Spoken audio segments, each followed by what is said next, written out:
And now, Virgin Most Powerful Radio is pleased to present Hands-On Apologetics with renowned Catholic author and apologist, Gary Michuta.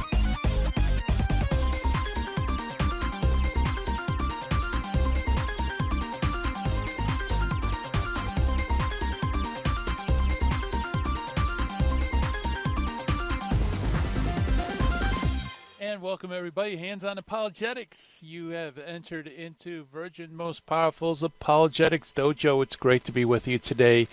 I am Gary Michuta, your host and sensei for the hour, and got a great show in store for us. Had a great show yesterday with William Albrecht talking about the Son of Man prophecies, Daniel 7 in Scripture, and it's always fun to have Daniel in the dojo.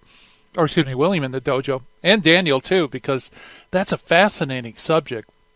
Very important, especially if you want to help people like Jehovah's Witnesses learn about the divinity of Christ.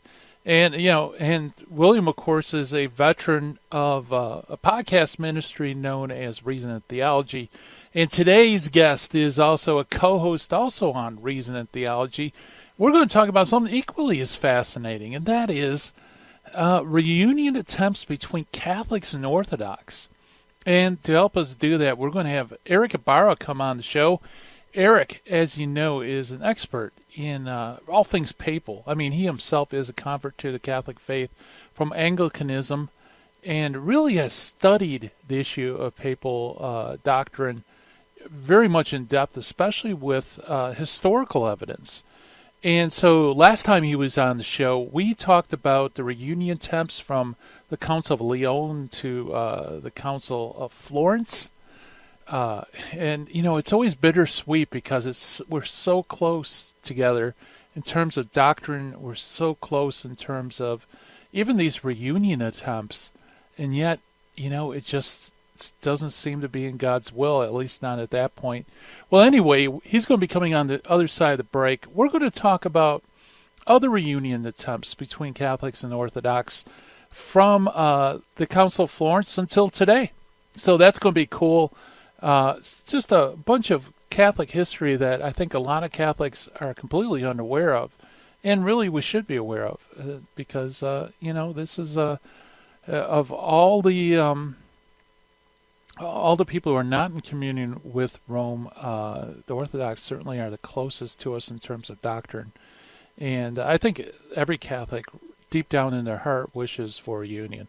So he's going to be coming up on the other side of the break. In the meantime, we have our Finding the Fallacy. Today's Finding the Fallacy is Judgmental Language. And we also meet an early church father. Today's early church father, by the way, is not exactly a father, but a sacramentary. And it is the sacramentary of Serapion. So, as always, when it comes down to early church fathers, you never know what to expect. Sometimes we had grave markers, grave inscriptions. We've had anonymous early church fathers. And occasionally we even have just writings. In this case, it's a sacramentary. So lots of cool stuff in store for us today. And lest I forget, I want to give my shout-outs, my welcomes, my warm how do you do to all of you watching live stream on Facebook, YouTube, and all the other platforms that we are live streaming. Hello, everybody. Great to see familiar names. Hey, Ricky, welcome aboard. Welcome, everybody.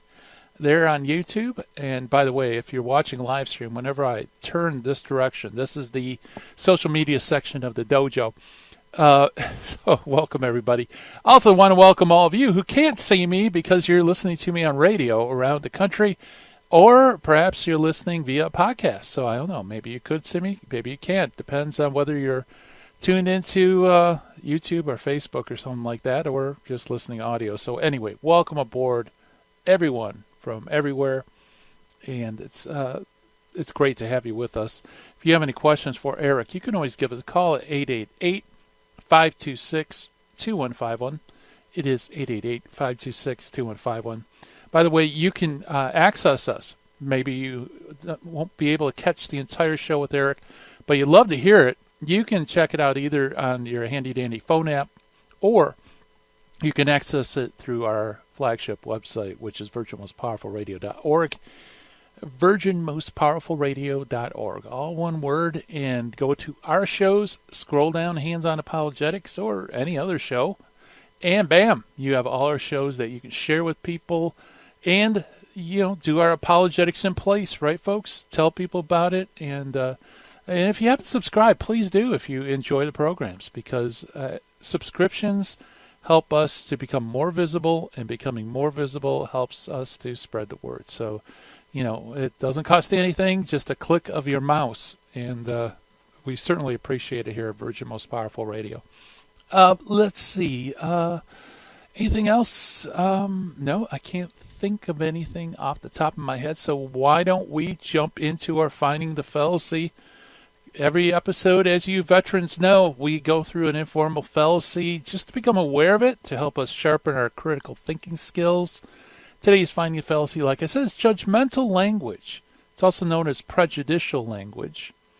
Judgmental language is a subset of the red herring fallacies. It employs insulting, compromising, or pejorative language to influence the recipient's judgment, hence judgmental language. For example, insulting other person's position, maybe using pejoratives to describe the other person's position or the other person, usually a position, because if it was the other person, it would be an ad hominem argument.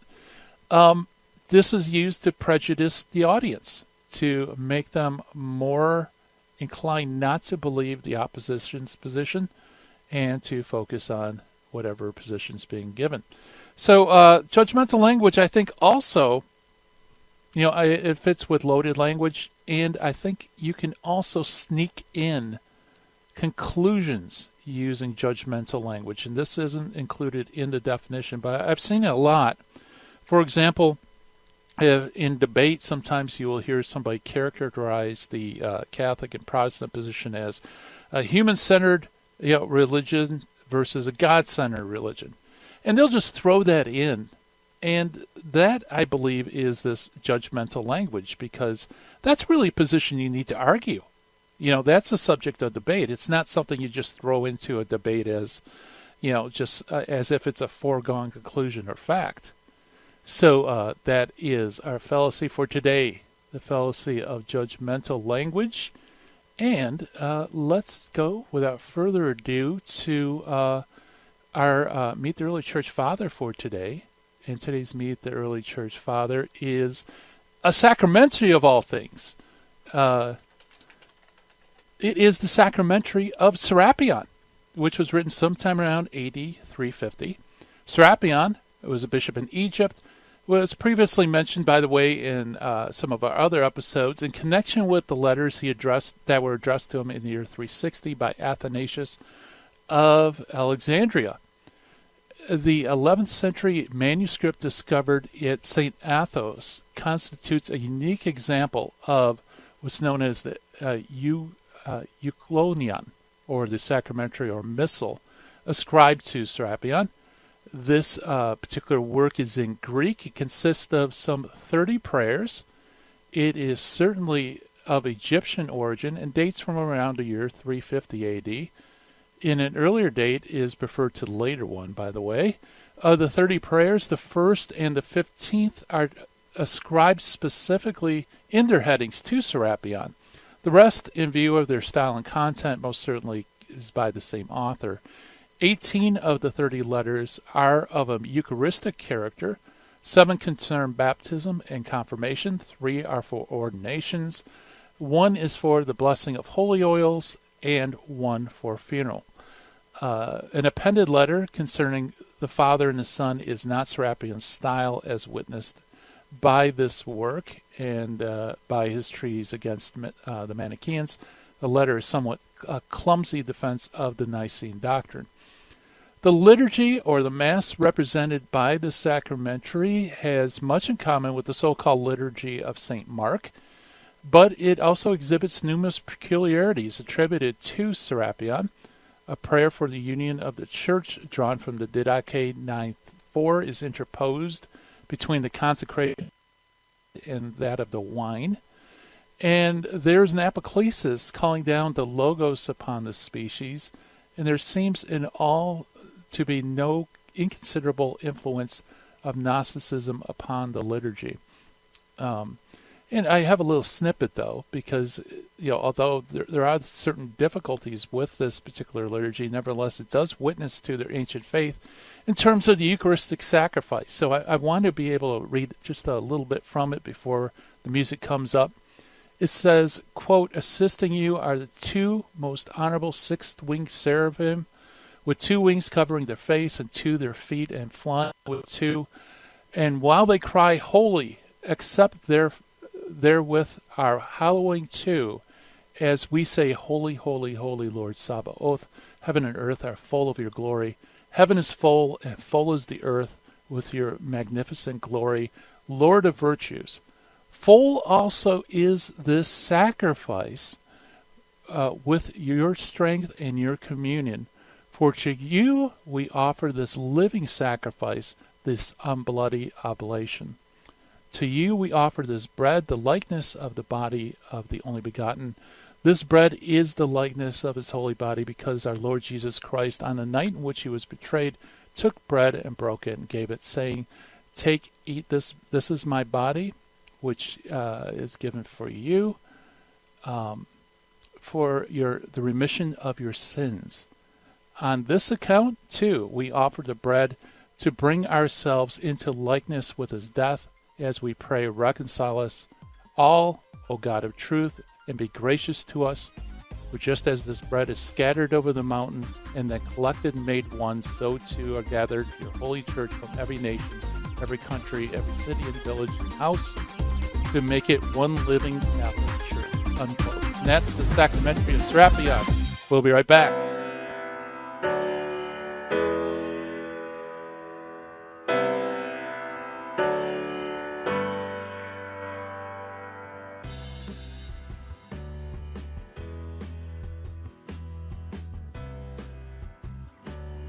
Sirach 11:24 says, "Do not say, I am self-sufficient.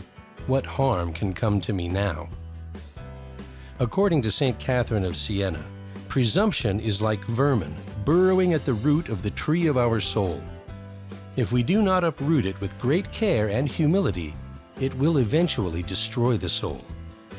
May God keep us from all presumption of mind and heart, and realize that we depend on Him for everything.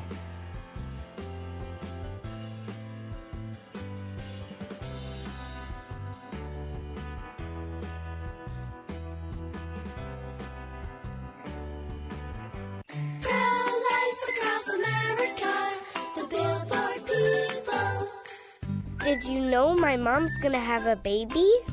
She is? Will it be a boy? Or will it be a girl? We don't know yet, but we heard the heartbeat and my dad said this is gonna be someone very special. You mean like being a president? Or maybe a doctor? Well, probably maybe like a singer or dancer, I think. Hello, my name is Marianne Koharski. I'm the director of Pro-Life Across America. We know that every baby is a miracle and has the potential to do great things. If you know someone who is pregnant or in need of alternatives or assistance, or would like to support the work of Pro-Life Across America, please call 1-800-366-7773 or visit our website at prolifeacrossamerica.org. Pro-Life Across America is non-political and totally educational. Pro-Life Across America, the Billboard people. This is Terry Barber. I want to thank you for your support here at Virgin Most Powerful Radio. Here's an easy way to do it. If you're going to sell or buy a house, call Real Estate for Life, 877-543-3871, because they're going to get you a Christ-centered agent to purchase your home or to sell your home. And at the close of escrow, a portion of his commission goes right back to Virgin Most Powerful Radio. Call 877-543-3871. Thank you so much for your support. Now, back to Hands-on Apologetics with Gary Machuda. If you'd like to join the conversation, call 888-526-2151. Here's Gary. And welcome everybody to Hands-on Apologetics. And the issue on the table is reunion with the Orthodox. over the centuries, there have been numerous attempts to reunite both East and West together.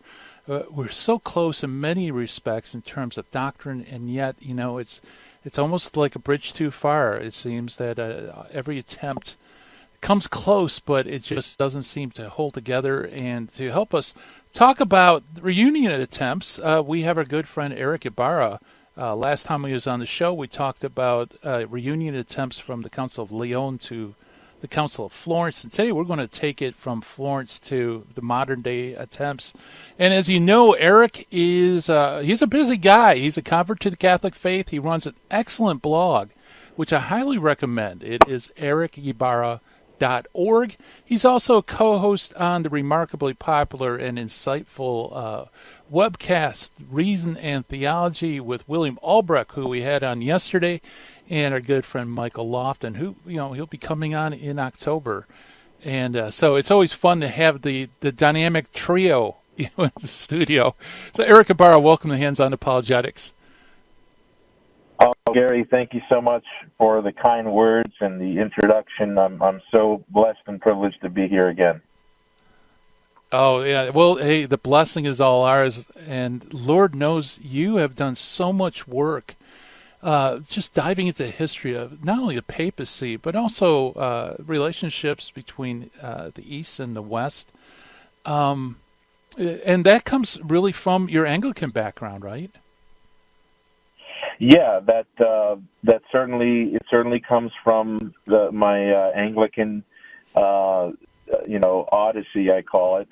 I was there for a while, and when I decided to pick up a different trail than the Canterbury Trail, I came to the fork of either Constantinople or crossing the Tiber, and that fork in the road has left an imprint on me. Even though I've come into the Catholic Church, I made a promise that I would never stop studying that fork, because it seems to be so crucial to church history. Yeah, absolutely. And so last program we looked at Council of Lyon all the way up to Florence. Florence is such a tragic council. I mean, there's such beautiful documents coming out of it. And we actually, now correct me if I'm wrong, but I believe we actually did go into communion with each other, at least for a little while after the council, right? Oh, yeah. So off the top of my head, I want to say it was at least 20 years that there was formal unity between Constantinople and the Catholic Church. But it's a tricky question. Some of your listeners are professors of history or students of history. They might get disappointed at some of the details that are getting missed out here. For example, the other patriarchs like Alexandria, Antioch, and Jerusalem, they were immediately hostile to the union when it's shortly after the union occurred. But the thing is, Constantinople was basically the be all and end all of Orthodox relations. So when Catholics were dealing with the Greeks, they would never write to first and foremost to the other patriarchs like Alexandria, Antioch, which were more preeminent in the early centuries of the church. But slowly and surely, Constantinople rose to predominance, and the emperor certainly became the focal point of communitarian relations and foreign policy with Rome and the western side of the empire. So for Constantinople to hold on to the union for 20 or so years, that's significant, even if there wasn't unanimous agreement with all the Greeks in the East. There was, it was very rare for them to be in communion in the first place, East with East. So it was a significant union, even though, a couple decades later, they finally, with the new patriarch, Ignatius Scholarius, formally repudiated the council. And from then forward, you have, the anti-Florentine Greek Orthodox Church. Okay. Yeah, that's an important point, because I think in the popular imagination, we often think of all the different patriarchies of the East kind of already being in communion and union with each other, and not with the West. But in reality, that's not quite true, is it? Absolutely not. And I really urge Western readers and Western and Catholics and Christians altogether to study the law. It's called The Lost Christianities in academia. There's actually a book out there. I think it's Peter Enns wrote a book on the Lost Christianities, and this is talking about some of these Eastern families, like the Persian Church of the East, which was separated from the Syriac and the Coptic and the Byzantine Christians, and then you also have the Assyrians that as they became, and then you have the Armenian Church, the Coptic Church, the Syriacs. Those all have a very, very deep history in early church, and they're not a monolith. They were not always in communion with each other, and they often had separations due to political factors, plague factors, a lot of wartime factors into divisions in the Far East. But even within the Chalcedonian circle, let's call it Byzantine for short, even within the Byzantine Church, you had many schisms, and they were often healed by some sort of foreign policy with Rome, but then they would lapse as time went on. And it's interesting. Today we see more unity in the East with themselves than in the past. But you're absolutely right, Gary. There is a vast complexity, and to speak of a singularity to East or Eastern Christianity is just far from the reality. Yeah, and of course that's a huge roadblock to ecumenical and reunion discussions, isn't it? Because you're not just dealing with one player at the table. There's many very different perspectives, and even perspectives that are antagonistic to each other. Yeah, exactly. You hit the nail on the head. Going back to when the original split took place, and I think 1014 is really a better date than 1054. 1014 is when you finally have, it's popularly known as the two Sergiuses, the Pope Sergius and Patriarch Sergius, where it came to be known that Rome was citing the Filioque in the Creed, and that's when Constantinople removed the Pope's name from the diptychs in Constantinople. And over the next couple hundred years, it was solidified that the rest of the patriarchs would follow Constantinople in doing that, because as your listeners know, and as you know very well, the Byzantine Orthodox, they never gathered in a council and said officially the Latin West is heretical, like they did with the Arians or the Nestorians. It was a slow process of word of mouth, rumor. Hey, did you know that they used unleavened bread? Did you know that they baptize in they don't use the proper form for baptism? Oh, did you know that they say the Filioque?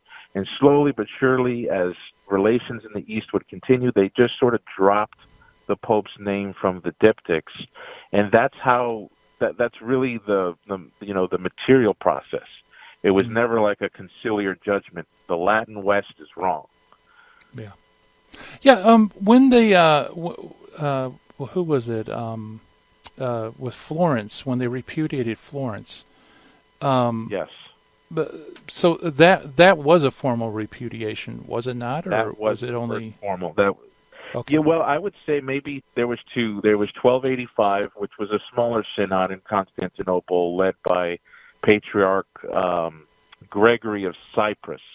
That was a formal repudiation. It wasn't as big, but it was formal. That's 1285. But then, as you said, the biggest formal repudiation would be which was it was also a local synod, so it wasn't like an ecumenical council between the East. It was a local synod in Constantinople, but all the other patriarchs agreed that the Latin West were in heresy and that were in schism. So yeah, but the early centuries, you know how people say 1054. There at that point, it was still a slow process. Yeah. Now, so according to the Orthodox perspective, the repudiation of Florence, is that irreformable, or could somehow it be reformed? You know, the Orthodox Church does not really have a very clear protocol on how magisterial documents and pronouncements work. So, you know, as can be seen, they accepted Florence and then they repudiated Florence. So there is no plumb line that they all see and they know they can't cross.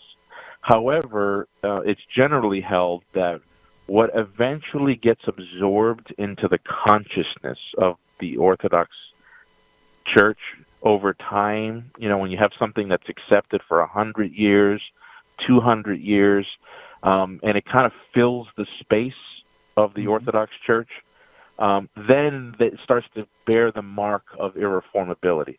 But it's never like a document, or at least if it's not an ecumenical council, it works that way. So the repudiation of Florence, at least on the way they understood it, I would think that they would say it's irreformable by now because it's been so absorbed into their thinking. So the only way to undo that would be to show that what they were repudiating was actually a false understanding of what the Latins were teaching. Yeah, very good. Yeah, that's a very important point, of course. And so Florence did achieve its goal, at least temporarily, for a couple of decades. Then, unfortunately, that union was disrupted, and I know the music's going to come up for a second. So maybe on the other side of the break, we could probably move from there to Florence, and then from Florence to today. How's that sound, Eric? That sounds perfect. Yeah, that's a good way to end, and that way we can go from the 15th century repudiation forward. Awesome. Well, great. We were chatting with Erick Ybarra about reunion attempts between Orthodox and Catholics. We're going to be taking it from Florence to today. Stay tuned, folks. Lots of very interesting information on the way.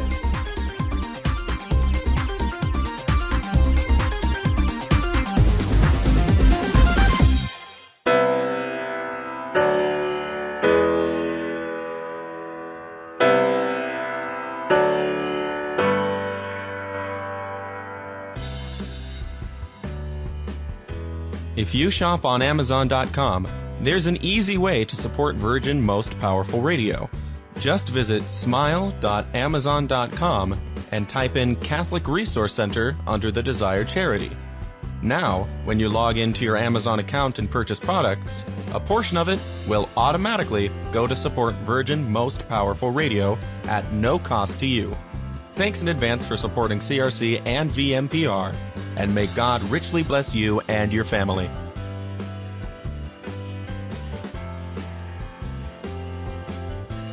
Help the Helpless, a Minnesota St. Paul nonprofit organization chaired by Father of Tyr and volunteers, is humbly asking you for your kind support to help the poor and the handicapped children in India and Ecuador.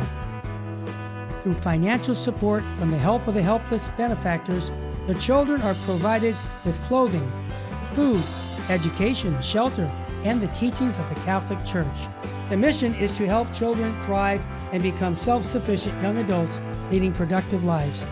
We also provide aid to poor families in Ecuador with food baskets, medicines, medical assistance, and help with funeral needs for the deceased. The work in India is done by Father Antonio's organization, St. Mary's.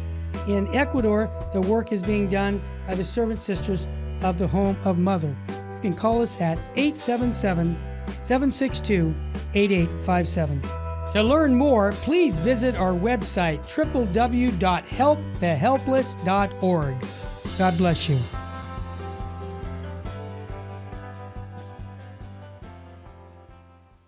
Buying or selling your home or your business property? This is Terry Barber. Real Estate for Life underwrites the Terry and Jesse Show.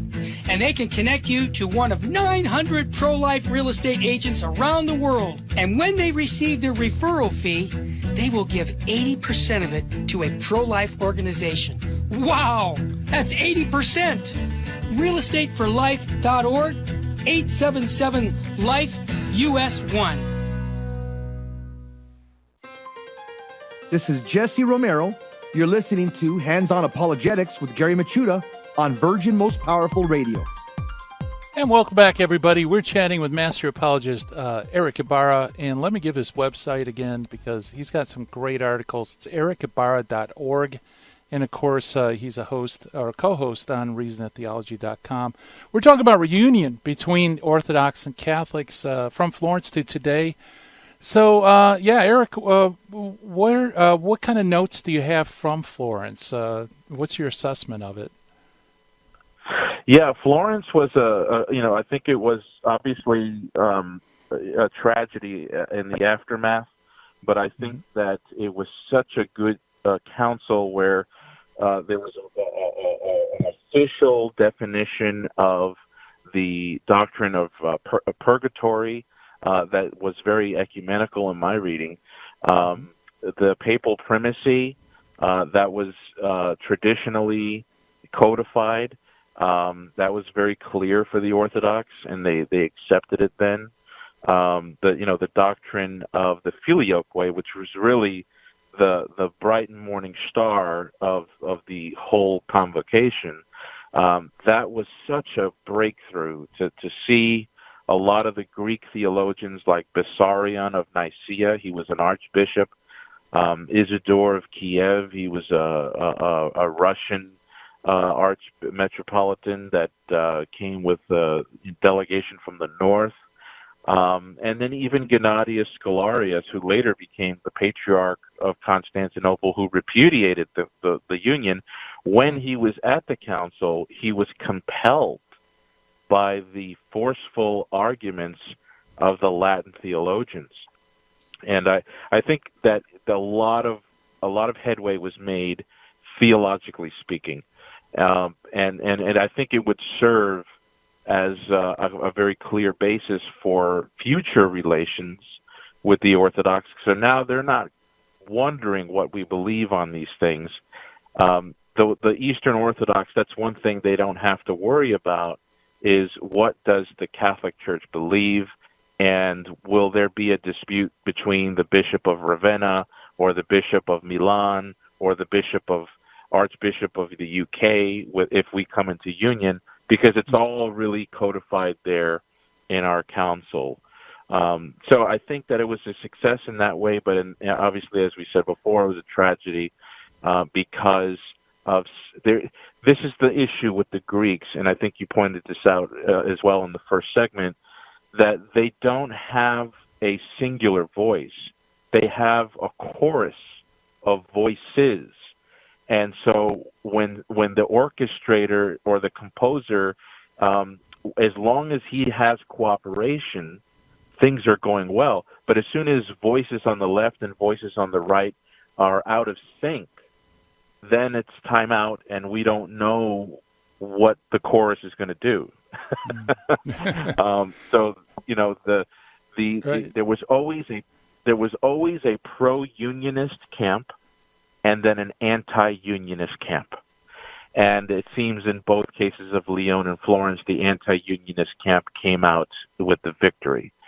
But heading into the 16th, 17th, and 18th centuries, there was a lot of, as you know, the certain world events took place, shifts in culture, shifts in national identities.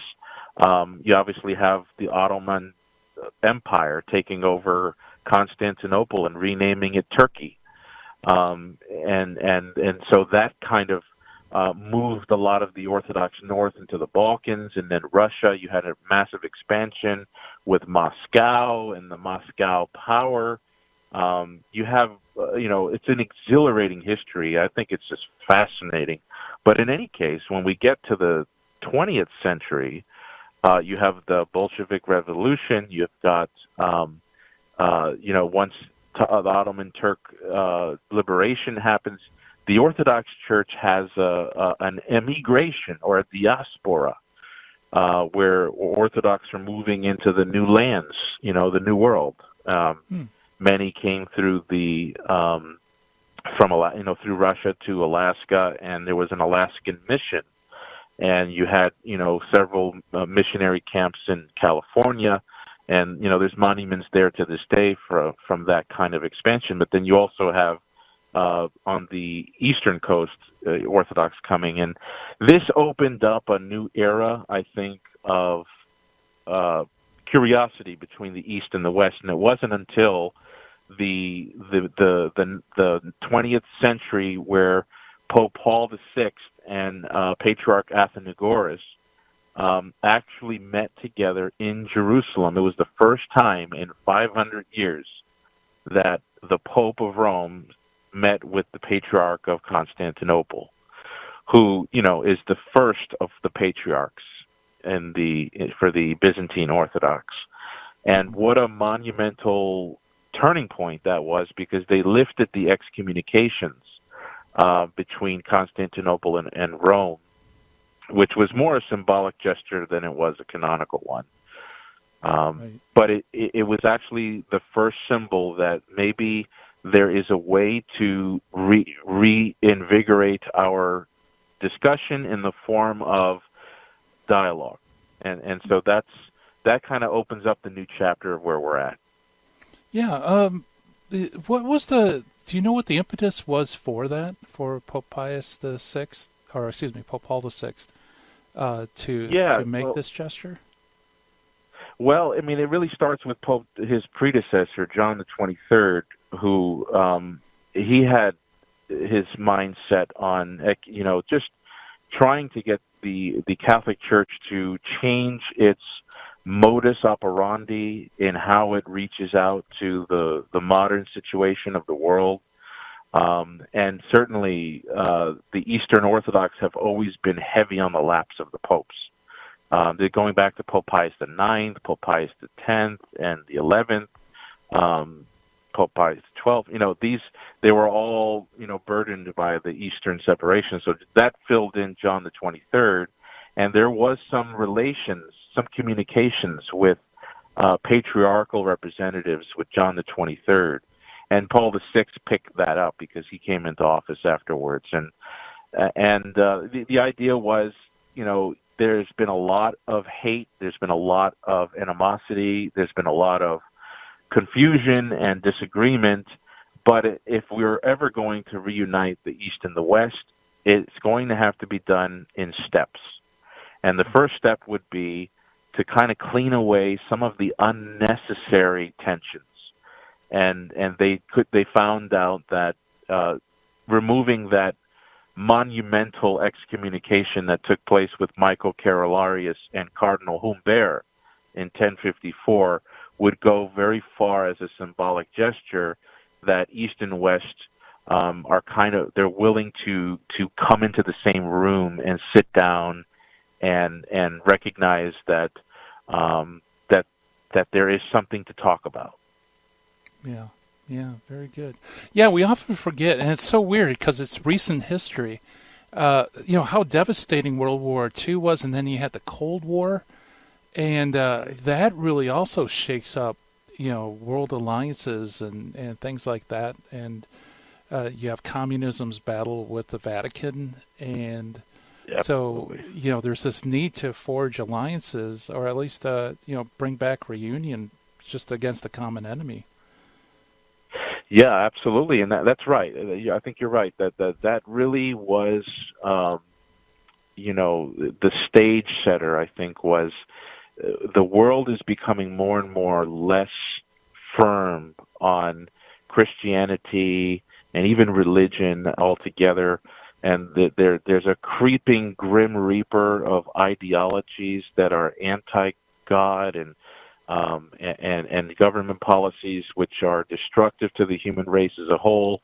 And so this really forged bonds, especially with the Orthodox in Russia, because of some of the communistic trends. And but from the 60s forward, that was in 1964 in Jerusalem, it wasn't until the 1979 that we actually have the first commission of delegates from the Catholic Church and the Orthodox Church that agreed at the Phanar in Constantinople to actually enter into ecumenical dialogue. So it was still a couple decades away, but it eventually came. Yeah. So was that the only issue, was whether or not we were going to have some ecumenical dialogue, or were there other issues on the table as well? Well, the Eastern Orthodox had there was some problems with, forgive me, some of your listeners may be offended by this term. It's kind of a derogatory term nowadays, but it was called Uniatism at the time, where, Orthodox churches that were Orthodox were becoming Catholic, coming into union with Catholicism. This happened several times. There was a union of Brest, and there was different unions. The Maronites, obviously, they're kind of on the sideline. But the Orthodox were kind of looking at that like you're sheep stealing, like the Catholic Church is sheep stealing. And so that was one of the first things that we were like, okay, if we're going to enter into ecumenical dialogue, stop converting our churches and then giving them benefits for doing so. And they called it proselytizing. It was a specific word that was used. Maybe not, these churches were not fully becoming Catholic for convictions, but more or less for other benefits. And, some sort of semi-coercion, and this was agreed, by the Vatican. Delegates in the commission agreed that they came. This was in 1993, actually, so we're actually fast-forwarding a little bit. Called the Balamand Agreement. The Balamand Agreement kind of, wanted to put an end to Uniatism, but it did kind of collapse because you do have Eastern Orthodox who really wanted to become Catholic, especially when Ukraine had some, there were some liberations in Ukraine and Romania. You had a lot of them that were, freely deciding to join the Catholic Church. Yeah, very good. I hear the music coming up. We're chatting with Erick Ybarra about reunion attempts between Catholics and Orthodox from Florence to today. And great stuff. More to come on the other side of the break. Listen to Hands on Apologetics.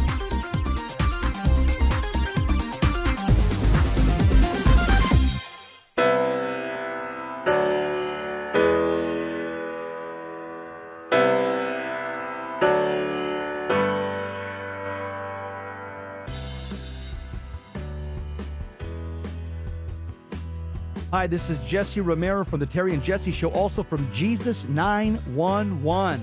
Let's face it, we all need to use the internet, but we need screen accountability. Why? Pornography is a huge problem, especially on the internet. And every time we tap into the internet, we get bombarded with images and temptations that degrade our humanity. So we need Covenant Eyes to block these pornographic sites and advertisements from infiltrating our lives.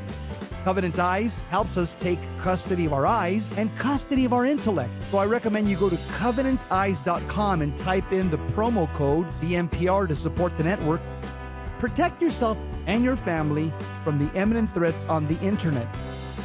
www.covenanteyes.com, code VMPR, live porn free. Thank you for listening to Virgin Most Powerful Radio. Thank you. God bless you. Keep the faith.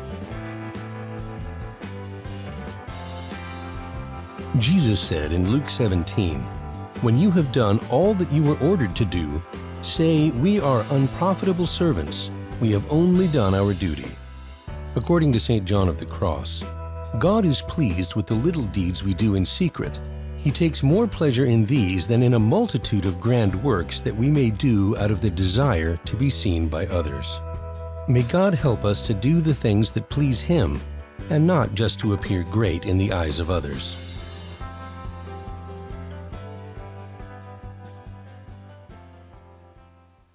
Buying or selling your home or your business property? This is Terry Barber. Real Estate for Life underwrites the Terry and Jesse Show, and they can connect you to one of 900 pro-life real estate agents around the world. And when they receive their referral fee, they will give 80% of it to a pro-life organization.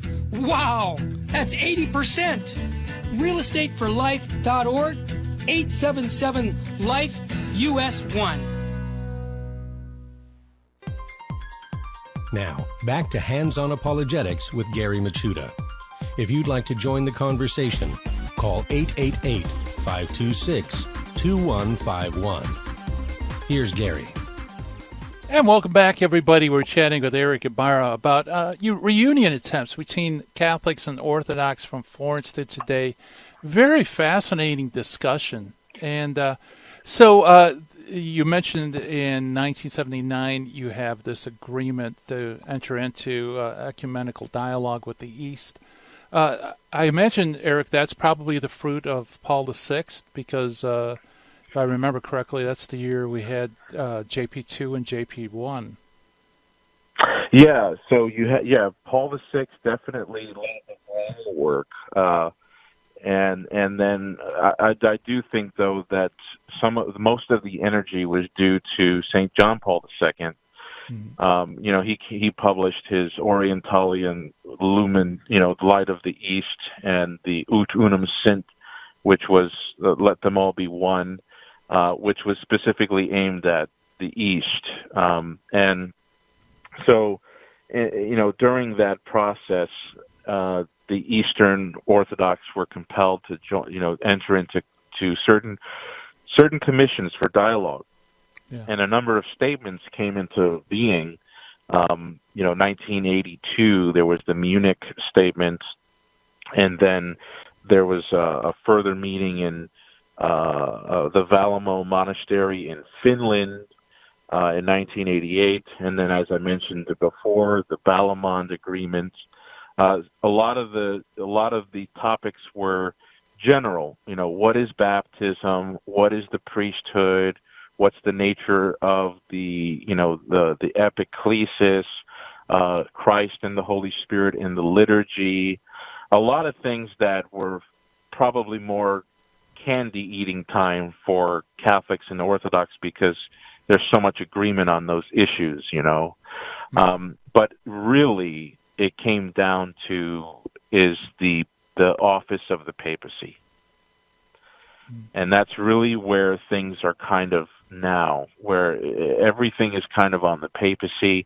And so the most important meeting was the Ravenna meeting in 2006 with delegates, Orthodox delegates, and Catholic delegates came together to talk about papal primacy.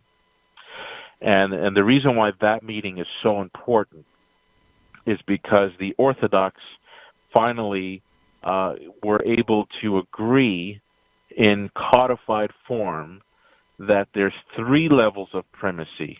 Obviously there's the primacy of the bishop over his flock, the primacy of the local bishop. Catholics can agree with that. Orthodox can agree with that. Then there's the regional primacy.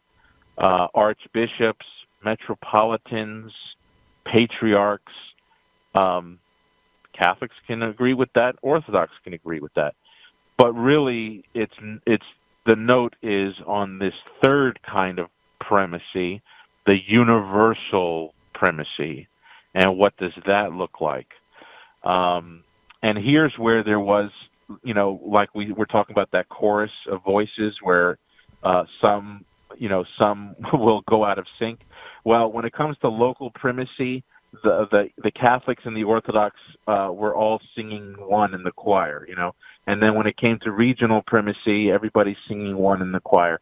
But when it came to universal primacy, the representatives of the Moscow Patriarch, particularly Metropolitan Hilarion of Volokolomsk, Alfeyev, had disagreements with that and some other canonical issues related to the meeting at Ravenna. And so while at the meeting of Ravenna, the delegates that were there from the East, they all agreed that there is a universal primate, but his primacy, what that entails, is what they didn't go into that. They just admitted that there is a universal primate, but whether he's just an honorific moderator, he's just a symbolic voice for to voice the consensus, or if he had jurisdiction of sorts, that was not discussed at Ravenna. And so that kind of, right now we're kind of at that point where we all agree on three levels.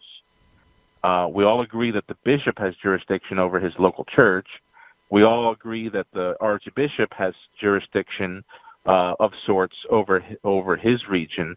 The issue is, does the primate have jurisdiction?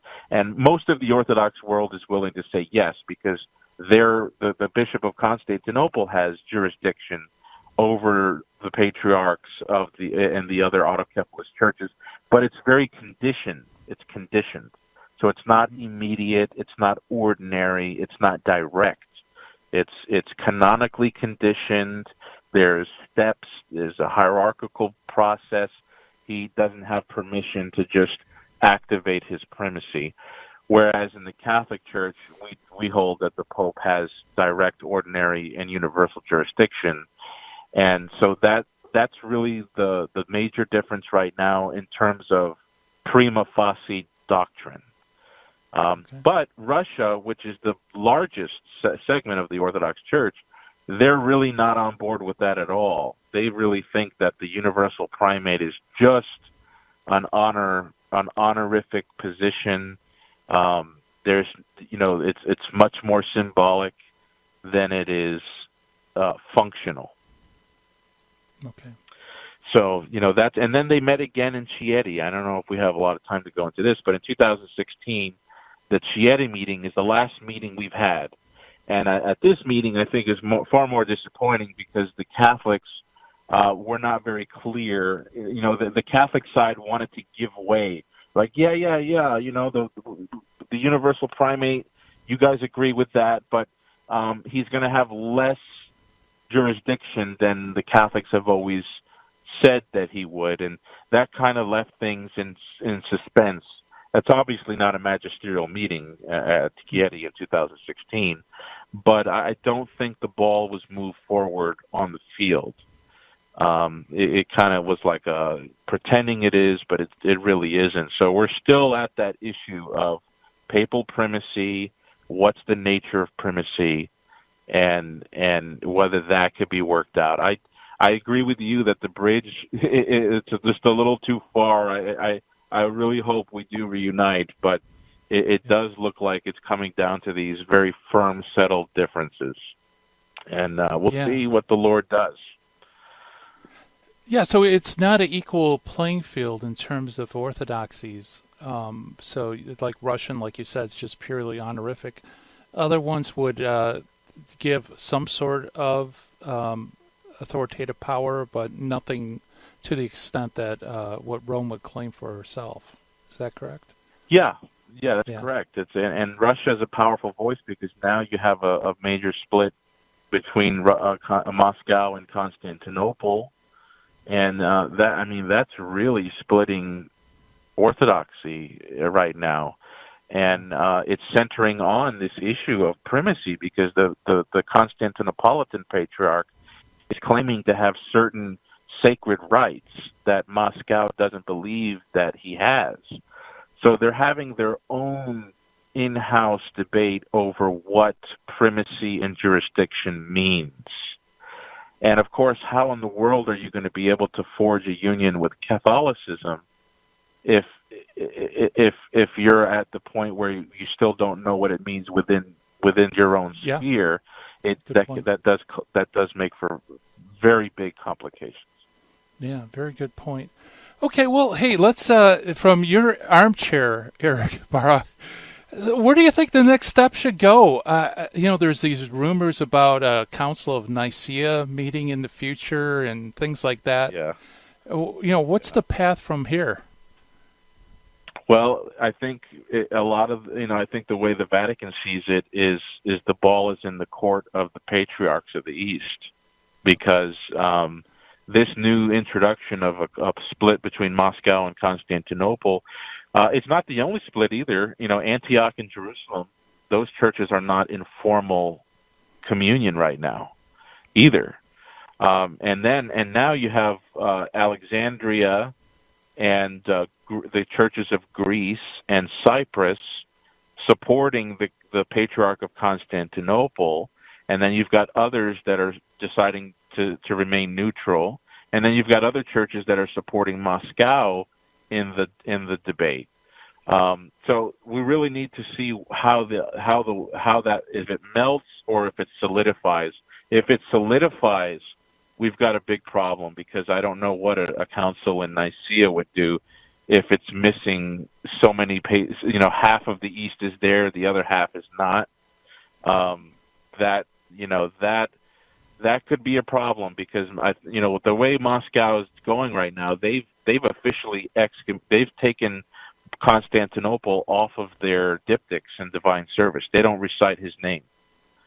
And Russian Orthodox are not allowed to receive communion in churches under the leadership of Constantinople, which is all over the world. And then so that's a big split. It's happened before. They usually are able to patch things up, but I don't know how this is going to be patched up so easily, because it gets right into the essence of administrative theory. And I just don't know how it's going to be done, but miracles happen. So yeah. Well, we should definitely keep that in our prayers. Absolutely. Yeah, that's very well said. Boy, I love having you on the program, because it's always an education. I feel like I deserve credits for listening to your lectures. They're so good. Erick, where can people go to get your stuff? Well, okay, so my website, erickybarra.org, and then Reason in Theology YouTube channel. We've had a lot of shows recently. We talked about Vatican II. We've talked about, issues related to Old Testament typology. We just have a blast on there. And obviously Eastern Orthodox comes up quite a bit, because we have an Eastern Orthodox contributor. And like I said, that fork in the road that I encountered when I was Anglican, I promised the Lord I would never stop looking into this. So it's one of my pet interests, and so it does come up on the show quite a bit and on my blog. I know I've been blessed to be asked by Matt Fradd to participate in a virtual conference, so I'll be on there giving a short talk on Orthodoxy. Awesome. Well, hey, thanks, Erick. Again, it's great having you on board. Thanks for joining us. No, thank you, Gary. All right. Erick Ybarra, everybody. His blog is erickybarra.org and reasonintheology.com. That's the place to check out videos. Man, the hour's flown. Very fascinating discussion. But, hey, coming up next, High Impact Catholic Talk coming at you with the Terry and Jesse Show. Time for me to shut down the Midwest Command Center here, turn off the dojo lights. Thank you so much for listening. God willing, we'll be back again tomorrow to do this thing we call Hands-On Apologetics. Bye-bye, everybody. In the 1990s, I lived and worked in Hollywood. But when my wife Betty's mom took ill, we relocated to Orange County. And it was during this time in our lives that I converted to Catholicism. Once my eyes were opened to the truth, I couldn't learn enough about the faith. But I had less free time than ever, especially with a long commute. That's when I discovered the real value of Catholic audio. Listening to cassette tapes transformed my daily commute into a miniature retreat. And that's the beauty of Virgin Most Powerful Radio today. Since the podcasts are archived, you can listen anytime on our smartphone app. I know how listening to Catholic audio can bring you closer to Christ and His Church. So I encourage you to visit the App Store or go to vmpr.org and download the app today. It just might change your life. I'm Matthew Arnold for Virgin Most Powerful Radio.